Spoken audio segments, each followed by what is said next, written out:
Hey everyone, it's Archangel here. I have the lights on, the tank is set up, it has been plumbed, and finally the sump is in the stand. So let's check that out. Pan the camera down a little bit. As you can see, my custom built DIY sump has been water tested. It is so far has no leaks, and I just placed it in the sump here. I put my return pump and the skimmer in so far. But let me just lower the camera a little bit. That way we can come look at the sump a little closer. Alright. Slide my camera in. Now I took the doors off to make putting the sump in a lot easier. Down here in my first chamber, I put my Tunes DOC Protein Skimmer 9004. Because I love the skimmer. I have it on my BioCube. It has to be on this tank. I plumbed it right there through the stand. I drilled a couple holes. It comes down through this gate valve, and if I ever need to, I could take off my plumbing right there. So it has, that's my first. Then my refugium is going to be here. I got to get a light for this.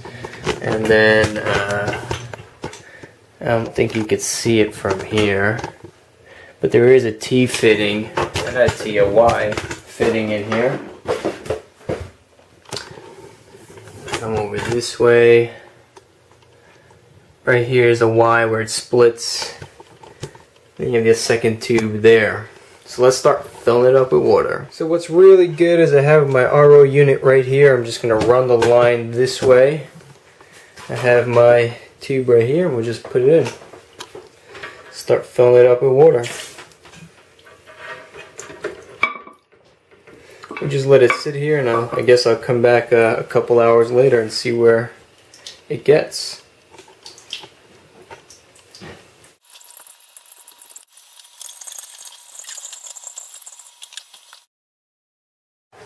Alright, as you can see, the tank is now up and running. There's water in the tank, water in the sump, and everything looks like it's going smooth. There was just a little leak on the left bulkhead, but all I did was tighten it. It's been fine. Overflows are working nicely. The only thing that I did change though was the return pump I'm using. I was originally planning to use the Hydrocelts L40, but it was too powerful for the tank. So I used my spare Hydrocelts L30, and it's working perfect. What we'll do now is we'll get a tour of the sump and see what it looks like. So let me just bring the camera down for you. Alright. Kind of pan down.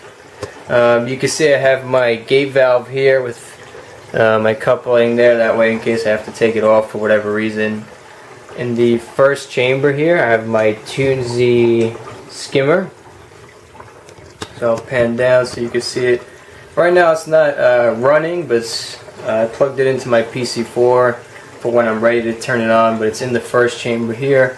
I don't know how it's gonna be. I might turn it around sideways because of all the bubbles that are coming in. Not sure yet. What I have done is I've rinsed my crushed coral that I bought, and I've put that in the refugium section. Let me see if I could just take the camera off the tripod real quick so I can kind of show you the inside. So that's the refugium section. I also put my heater in there, my spare heater that I had. Put the camera back on the tripod. Yep, that was smooth. Then we'll pan over onto the other side. As you can see right there, there's my Hydrocelts L30. Doing its thing, working beautifully. And then right above that, see if we can block out some of this light, is my PC4. Where I have my skimmer plugged in, the heater, and the return pump. So I'm still working on a way that I'm going to use an auto top off for this tank. Haven't figured out yet what brand I want to go with, or if I want to use the Reef Keeper Light to do it. So if you have any comments about which auto top off I should use, please leave in the comments section below. I take all this into consideration. I hope you guys like the lights. Stay tuned for a future update on these aqua illumination hydras. Right now I don't have any reviews about them because I don't have any coral or live rock or anything in the tank yet. But as soon as I start putting some livestock in here, definitely look for a review out in the future.